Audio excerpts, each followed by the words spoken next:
Good morning to you, the viewers. Chat FM. Chat FM. Join FotoMedien live on the show.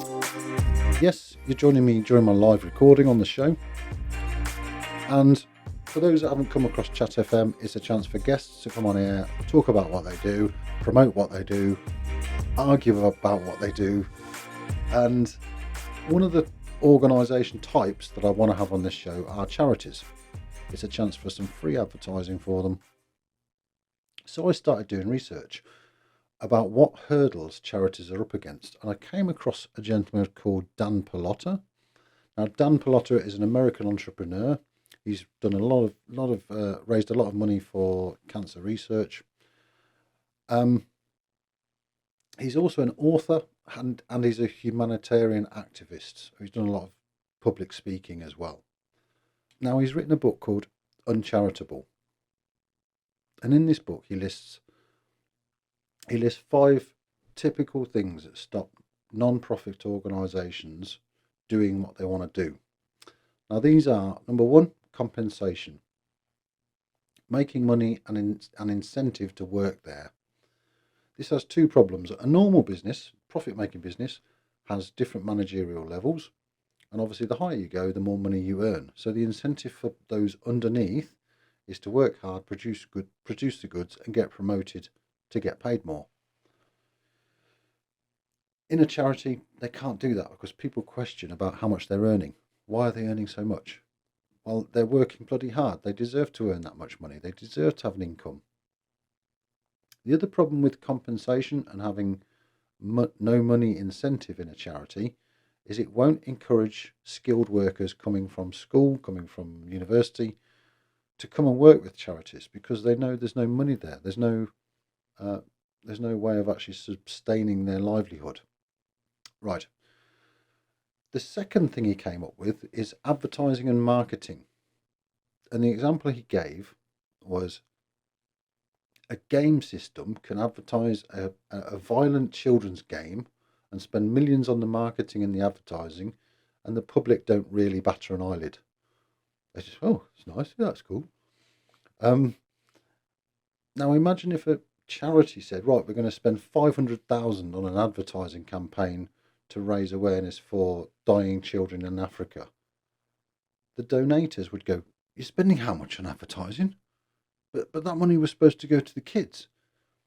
Now think of the bigger picture. If you do advertise and you do spend your money on advertising, you can get a massive circle of greater interest and greater money coming in. So it's got its advantages as well. All right. Number 3, risk in pursuit of a revenue making idea. So risk in pursuit of making money with an idea. A good company will invest in activities to build itself up, to build its reputation. An example here. If a movie company spends $200 million on a film and it flops, so they don't make that money back, does it make headline news? Not really. Do people care? No, they just go, oh, what a rubbish film, what's next? Now, imagine if a charity had a sports day, which they held, a fancy dress sports day. They'd probably have to spend 500 quid on food, transport, music, a DJ, whatever. They need to spend a little bit of money to invest in that day.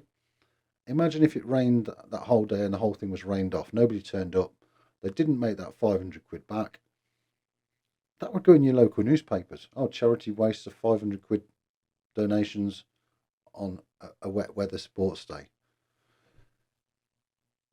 Think of the comparison there: $200 million or $500. But if you think about it, it's true. You see all these headlines about charities doing the wrong thing when, if it was a normal profit-making company, people wouldn't care. Okay, number 4, time. Amazon spent its first 6 years bringing in money to build itself up, ready for a big launch when it could almost do its full capability. So it launched really as a company leading in its field. Clever business, right? If a charity said to its donators, yeah, thanks for the money, we're not doing anything for the first 5 years because we need to build up resources for vehicles, fuel, accommodation, storage, logistics, the donators would be banging on the door. They'd be going wild. I said, what are you doing? We gave you money, or we give you money every year, and you haven't actually started yet.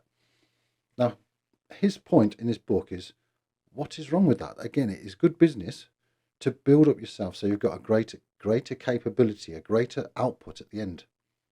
You can do more for the people you're caring for, or for your target audience, your end goal. The last one is simply profit. Non-profit organisation, profit organisation. His question is, why can't a non-profit organisation, apart from the name, make a profit? A profit would attract capital investment, it would attract new ideas, etc., etc.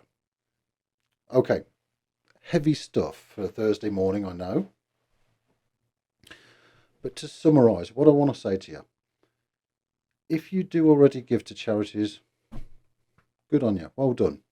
If you're holding back because of the scare stories that the media put out with charities, please think again. Please treat a charity like a normal business.